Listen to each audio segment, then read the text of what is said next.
to continue working on the oil leaks, and then we're going to replace the valve cover gasket, and while we have the cover off, we're going to clean it up and paint.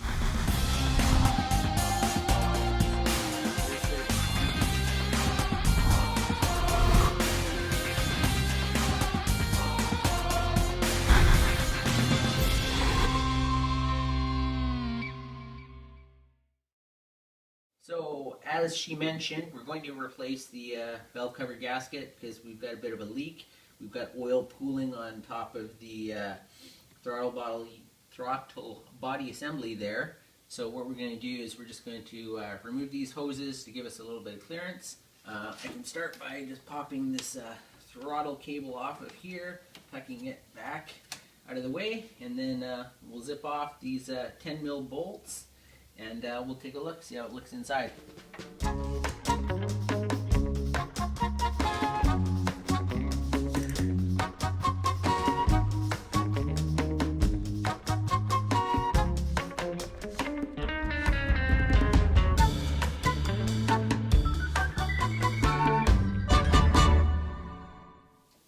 Okay, so we have taken the 8 nuts off and detached all the hoses. We're going to try and take the valve cover off now. It might be difficult depending on what the previous owner used to seal it.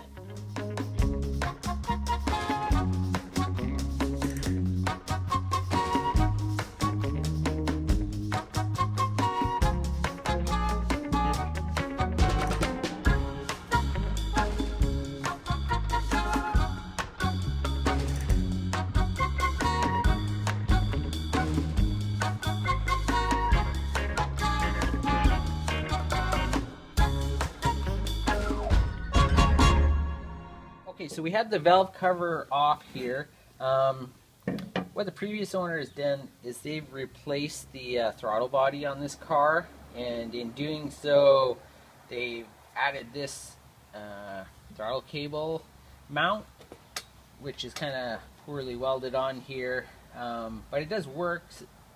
While we have this off, I think I'm going to remove the original throttle cable mount just to clean this up. We might trim this up a bit, maybe weld it a little bit better, and then we're going to clean this up a little more, get it painted, spiffy up the engine bay a bit, and get it back onto the car.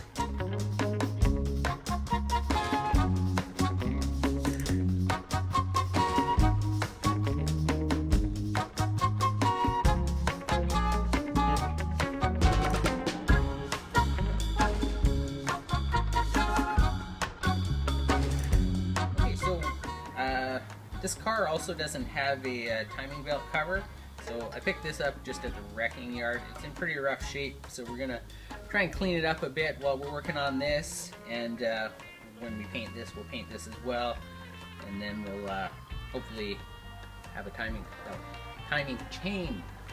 belt cover on the car.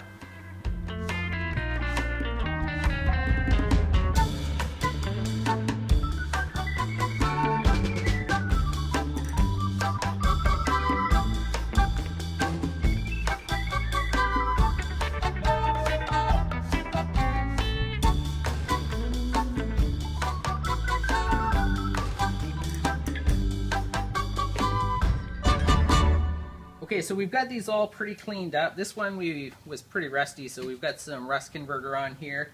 These two, this one is ready to go. We did remove that, cleaned it up a bit, and cleaned this one up a bit. I'm going to put some self-etching primer onto this one. This one we got to let dry until the rust converter that we put on there dries, and then we'll hit both of them with some self-etching primer, and then we've just got some kind of high heat enamel paint to put on them. So we're going to try and get this done. It's kind of starting to rain, so we might have to move locations a little bit, but we'll get to it.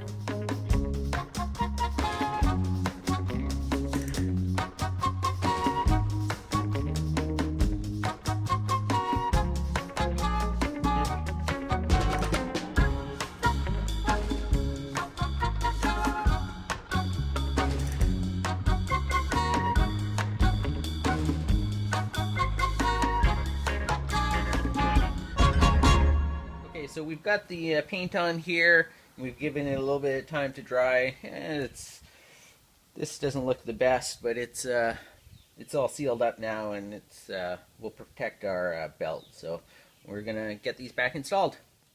Okay, so the first thing we're gonna do is just put this camshaft cover back on. It basically just sits on top here like that, and then we've got our new replacement gasket. This is just kind of the original OEM cork gasket. I know some people will or recommend replacing this with a rubber gasket that is kind of a one-piece gasket, as opposed to this one with the two plugs per the end. But this was what they had in stock, and we just want to see if we can get this sealed up, and then maybe later, at a later time, we may replace it with the rubber gasket. But this is more of a cruiser, not really a high-performance car, so we'll get started on that.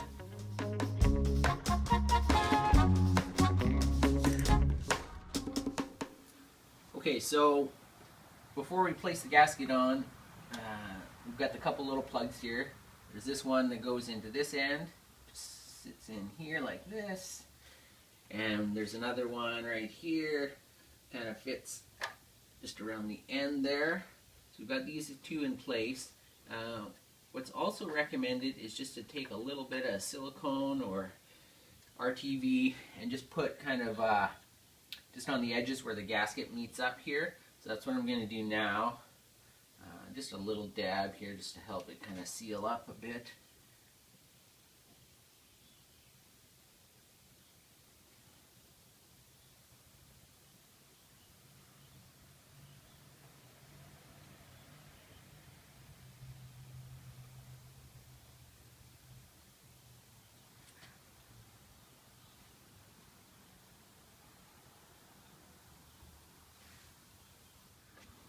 Okay, now we'll go ahead, put the gasket on, and then we will torque down the nuts.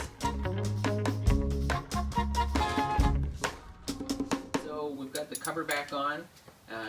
We've got the braces on both sides.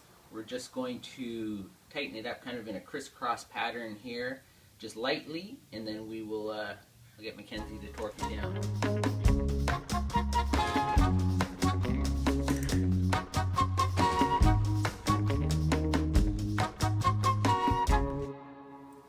This torque wrench set to 7.5 foot-pounds, and I'm gonna do the crisscross pattern until the nuts click.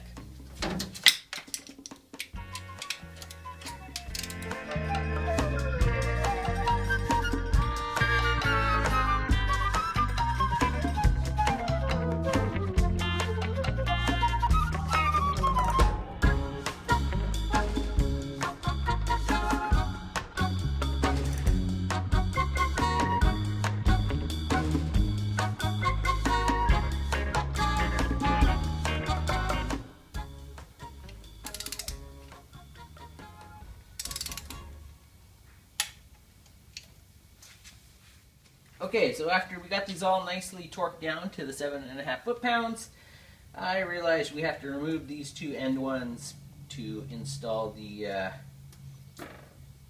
timing belt cover. So, as I think I mentioned, didn't originally come with a timing belt cover, so we are installing it for the first time on our car here. So I gotta remove these two, we'll put the timing belt cover on, and then we'll torque these two back down to the 7.5 foot-pounds. So.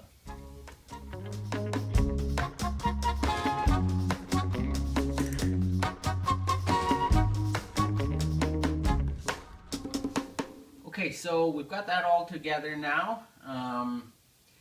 The next thing we're going to do is put these hoses back on. So this one was really hard, and actually as I started to take it off, it started to crack at the end here.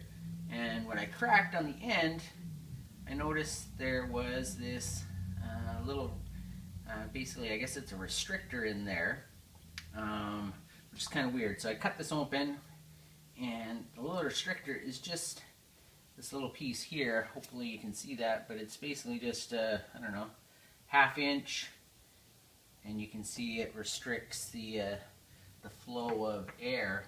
So I purchased just a replacement hose, just a piece of hose, the same size. So I'm not sure if this is supposed to be in there or if it's broken off of somewhere, but I'm basically going to put it back approximately where it was in the original hose, and then get this back together. So this one basically runs from this lower port on the throttle body to this. I think this is a PCV valve, but anyways, I'll get that back together. But if anybody knows any more information about this little restrictor and whether it's supposed to be in there or where it's supposed to be, just please let us know in the comments.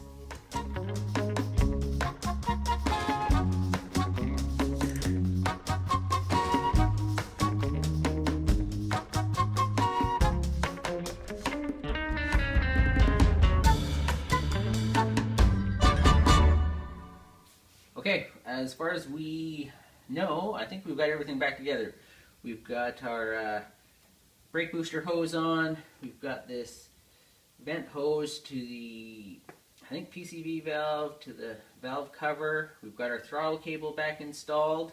We're just going to start it up now, and hopefully it runs okay.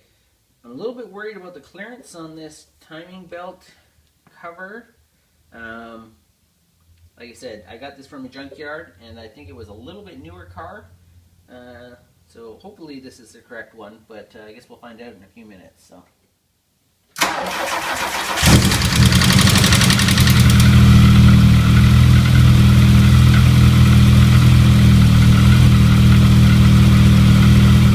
Alright, so that's all back together. We took it for a test run. Everything seems to be good. We seem to not be rubbing here currently, so we're happy with that. So that's another task checked off the list. As you can see, our engine bay is a little gungy, so we're kind of slowly working to get it tip-top. But as always, please like and subscribe, and we'll see you next time on Analog Generation.